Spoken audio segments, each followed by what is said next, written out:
조갑제 TV 시청자 여러분 안녕하십니까. 2019년 10월 23일 밤 11시입니다. 드디어 10월 25일 국민대집회가 이틀 앞으로 다가왔습니다. 이날 국민대집회는 지난 10월 3일, 10월 9일 집회를 이은 것인데 정광훈 그리고 김문수 이런 분들이 주관하고 있습니다. 10월 25일은 금요일입니다. 금요일 오후 3시부터 광화문에서 철야 집회로 열립니다. 그리고 26일에는 오전에 박정희 전 대통령 40주기 추도식까지 같이 합니다. 이승만 광장으로 부르고 있습니다. 그러니까 이승만 광장에서 박정희 대통령 추도식을 하니까 이 대한민국의 두 수호신 이승만, 박정희가 국민 속에서 부활하는 그런 상징적 의미가 있다고 생각을 합니다.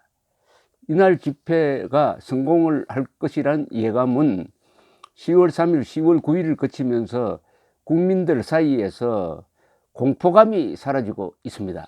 정권에 대한 공포감, 좌익 세력에 대한 공포감, 김정은에 대한 공포감이 사라지고 있습니다. 이렇게 바로 지금 진행되고 있는 것을 제가 국민혁명으로 규정하는 가장 큰 이유입니다. 동서양의 거의 모든 혁명은 사람들의 분노로 시작되고 용기로 확산되며 정권을 분열시키고 무너뜨린 뒤 새로운 질서를 만드는 과정을 밟습니다. 10월 3일 모여보니까 생각을 같이 하는 사람들이 이렇게 많구나 해서 용기 100배 했습니다. 그리고 돌아가서 무용담처럼 광화문에서 만난 사람들의 이야기를 전하니까 10월 9일에는 또다시 어마어마한 관중이 모였습니다. 이게 바로 용기가 확산되는 과정입니다. 용기의 전념입니다. 우리가 옳았구나. 그리고 조국 등 저 세력이 역사의 퇴보 세력이구나. 진보라고 자처를 하지만은 퇴보 세력이구나. 우리가 잘 살았구나. 그래도 우리가 인간 도리를 하고 있구나. 보수라고 하는 사람들은 간단합니다. 과거와 오늘과 미래를 이어주는 사람입니다. 살았던 사람, 살고 있는 사람, 그리고 살 사람을 연결해주는 게 보수입니다. 따라서 국가를 소중하게 여기고 전통을 소중하게 여기고 효도를 소중하게 여기고 인간관계를 소중하게 여기는 사람, 그런 사람들이 보수입니다. 이 보수가 아름다운 사람들이구나. 좌파는 추한 모습을 감추기 위해서 아름답다는 말을 뒤집어 씌우지만은 결국 그 정체가 이번에 조국 사태로 들통이 나버렸습니다. 그래서 자신감을 갖게 되었습니다. 도덕적으로나 실력으로나 우리가 훨씬 우월한 존재다. 도덕적으로도 우월하고 실력으로도 우월하다는 것을 확인하면서 자신감이 생겼습니다. 이게 사회 모든 분야에 걸쳐서 지금 퍼져가고 있습니다. 정치권, 검찰, 법원, 언론사 안에 드디어 고등학생들이 그동안에 이 일부 교사들의 정치 교사들의 세뇌를 받다가 인헌 고등학교 학생들이 이제 들고 일어났습니다. 우리는 조작되는 존재가 아닙니다. 우리도 생각이 있습니다. 우리를 앞장세워 가지고 반일 구호 외치는 그런 용도로 쓰지 마세요 하면서 고등학생들이 들고 일어났다는 것은 바로 이 용기의 확산이 이제는 대학생, 고등학생 쪽으로 내려가고 있다는 뜻입니다. 고등학생들이 이렇게 집단적으로 시국 문제에 대해서 들고 나온 것은 4.19 이후 처음입니다. 이것은 국민혁명이 광범위한 계층에서 깊게 스며들고 있다. 그런 점에서 10월 25일 이 철야 농성으로 가는 이 행사도 성공할 것이란 예감이 듭니다. 제가 한번 좀 정리를 하겠습니다. 10월 25일을 앞두고 역사적으로 이게 어떤 의미가 있느냐 하는 것입니다. 지금까지의 경과를 보면은 언론의 좌우 합작과 취재 경쟁, 언론이 좌우를 가리지 않고 조국 일가에 대한 취재 경쟁을 하니까 검찰이 산 권력을 수사하게 되었습니다. 야당의 공세가 있었고 조국 일가의 거짓말이 계속 폭로가 되었습니다. 의사, 교수 등 전문직 종사자들의 반발이 일어났습니다. 대통령의 고집이 더 사태를 악화시켰습니다. 여기에 조국 편을 드는 자칭 진보 지식인들의 억지와 비호가 국민들을 더욱 화나게 했습니다. 그리하여 국민 분노가 10월 3일 집회로 10월 9일 집회로 폭발했습니다. 그리고 조국 씨가 장관직에서 결국 물러났습니다. 역사는 10월에 일어난 일을 저는 10월 국민혁명으로 기록하게 될 것이라고 생각합니다. 또 그렇게 기록하도록 만들어야죠. 10월 국민혁명이라고 했을 때 이 의미는 큽니다. 대한민국 헌법이 주권자 또는 헌법 제정 권력자로 규정한 국민이 자유민주적 기본 질서를 지키기 위하여 행동한다는 측면이 있습니다. 그러니까 국민을 주권자 자리에서 밀어내고 그 자리에 사람으로 위장한 인민을 앉히려는 문재인 정권의 헌법 유린 행위에 대하여 국민들이 자위적 조치를 취한 겁니다. 국민혁명은 민족, 민주, 사람, 민중의 이름으로 국민을 누르고 국민을 분열시키고 무력화시키는 세력에 대한 국민들의 응징입니다. 이는 대한민국 헌법을 충실하게 해석하여 종족주의적 민족주의와 계급투쟁론적 민중주의를 국민주의로 덮어버리는 논리입니다. 광화문 집회에서는 반일 구호가 일체 나오지 않았습니다. 오히려 친북 반일은 반역이다 라고 제가 외치니까 박수를 받았습니다. 반일 선동이 먹히지 않았다는 것은 국민의 입장에서 보기 때문입니다. 민족과 민주 선동에 넘어가지 않고 안보를 중심으로 하여 적과 동지를 가르는 피하 식별 능력이 살아있다는 이야기입니다. 방공 찬성 반일 반대입니다. 국민혁명의 모토가 방공은 찬성한다. 그러나 반일은 안 된다. 광화문 광장으로 몰려나온 사람들이 자주 외친 구호는 뭉치자, 싸우자, 이기자였습니다. 태극기로 뭉치고 헌법으로 싸우고 진실로 이기자는 뜻인데 만세를 부를 때는 거의 공통적으로 대한민국 만세, 국군 만세, 자유통일 만세 이렇게 불렀어요. 바로 그렇습니다. 헌법, 진실, 방공, 자유, 국군, 한미동맹은 국민혁명의 핵심 가치입니다. 그리고 힘의 원동력입니다. 이 국민혁명은 나아가는 길이 김일성 세력과 싸우는 겁니다. 김일성 세력을 정리하고 자유통일로 나아가는 길입니다. 우리 헌법이 명령하는 방향으로 나아가는 게 국민혁명입니다. 모든 혁명은 불법이지만 유일하게 합법인 게 국민혁명입니다. 왜냐하면 국민이 주권자니까요. 국민혁명은 또 촛불혁명을 진압한다는 뜻도 있습니다.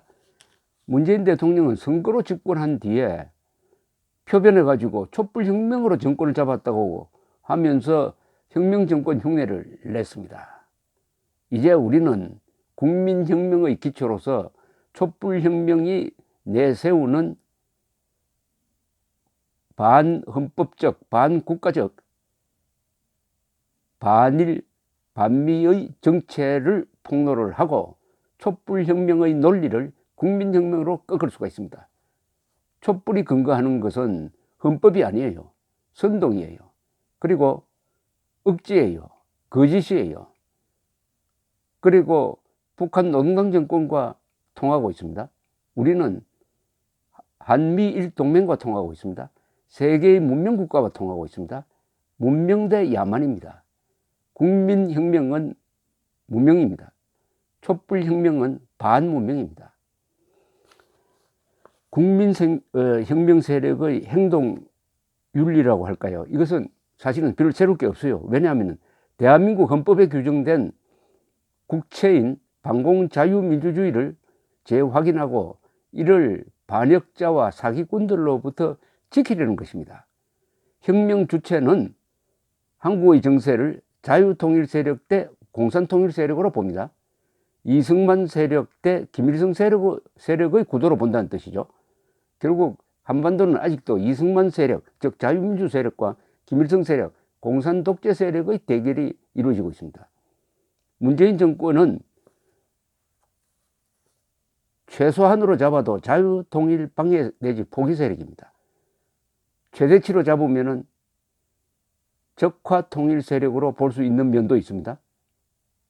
따라서 국민혁명을 통해서 문재인 정권을 응징을 해가지고 자유통일 세력으로 만들려는 겁니다. 또는 자유통일 세력으로 교체하려는 겁니다. 국민혁명 세력은 광화문광장을 이승만 광장으로 부릅니다. 국민혁명의 지도자가 된 전광훈 목사는 자신을 이승만 정신의 계승자라고 이야기했습니다. 이승만 정신의 핵심은 뭐냐? 자유민주주의에 대한 무한한 확신과 공산주의를 절대악으로 본다는 점에서 출발합니다. 이승만은 공산당은 호열자와 같다. 인간은 호열자와 같이 살 수가 없다고 했습니다. 국민혁명 세력의 분노와 용기의 중심에는 반공이 있습니다. 국민혁명은 반공 자유민주주의입니다. 그리고 국민혁명은 역사적으로 3.1운동, 반공 건국운동, 호국운동, 근대화운동, 민주화운동을 개성하지만은 민주와 민족으로 위장한 김일성의 후예들을 당면의 주적으로 삼는다는 점에서 이것은 한반도의 최종 대결입니다. 지금까지 근대화라든지, 근대화는 가난과 싸운 것이고 민주화는 고리주의 정권과 싸운 것이지만 이번 국민혁명은 공산주의 세력과 싸우는 겁니다. 공산주의 세력과 최종적 단판을 완결짓는 겁니다. 그러니까 한반도의 최종 대결이다, 최종 전쟁이다, 이렇게 보는 것이죠. 문명 건설을 놓고 벌린 체제 경쟁에서 진 북한 노동당 정권은 대남 공작과 핵무장에 성공하여 문재인 정권을 김정은에 종속시켰습니다. 국민혁명은 스스로를 남쪽 대통령으로 격화시키는 동시에 반국가단체 수계를 국무위원장으로 승격시킴으로써 대한민국까지 북한 정권에 예속시키려는 문재인에 대한 국민 저항의 성격을 갖습니다.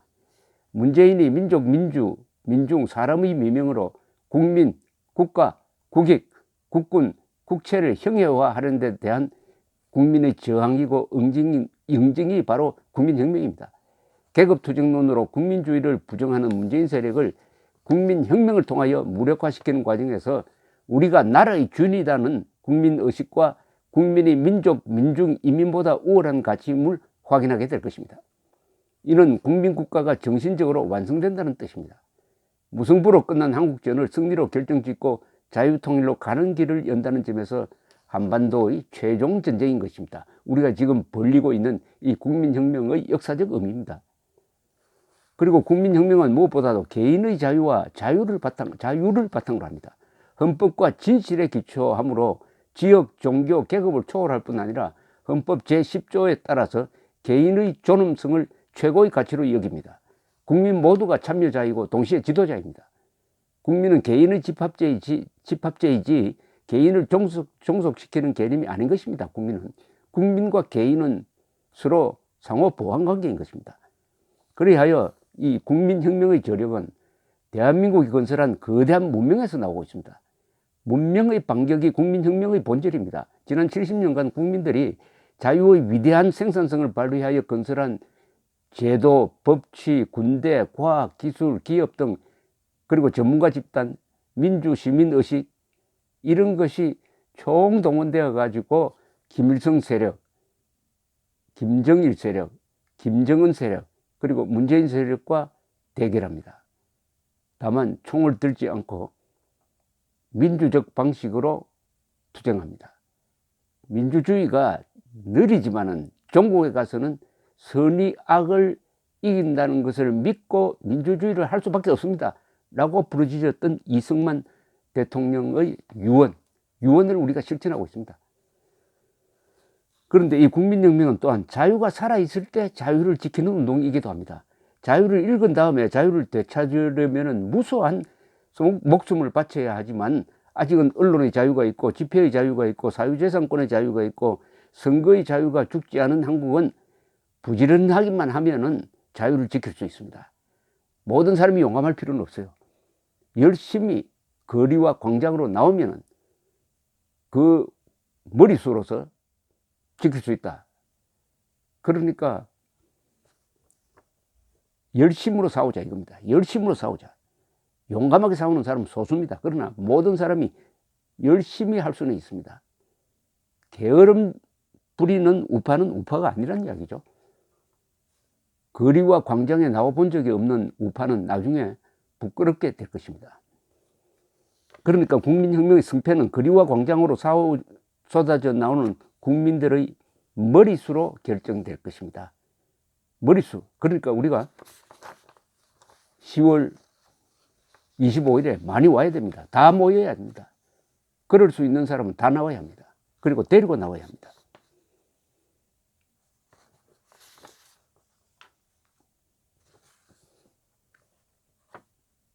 이념은 전략이지만 또한 감정이기도 합니다.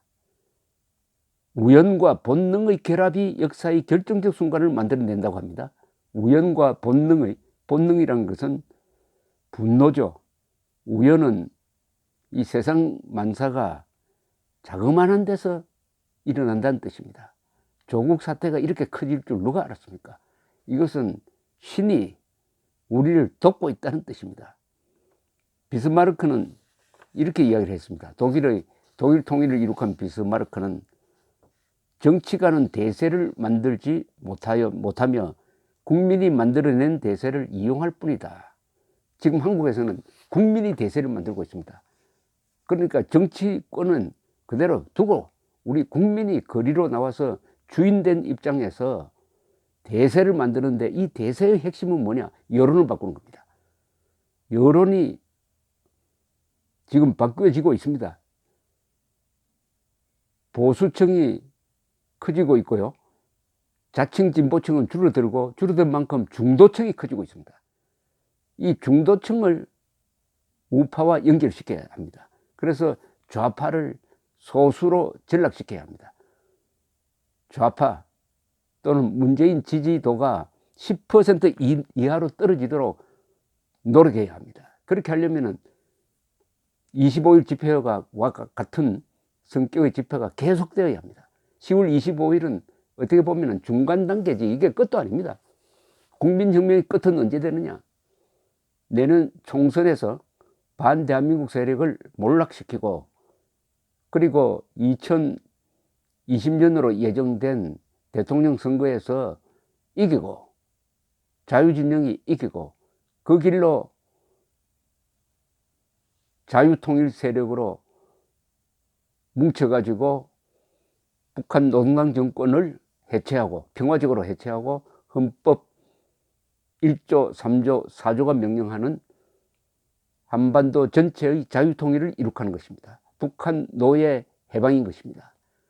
이 길로 가는 길에 우리의 무기가 있습니다. 그게 헌법입니다. 진실입니다. 그리고 태극기로 표현되는 애국심입니다. 국민혁명은 헌법의 칼을 가지고 나아갑니다. 진실의 방패로 나아갑니다. 태극기의 기치로 나아갑니다. 막을 자가 없습니다.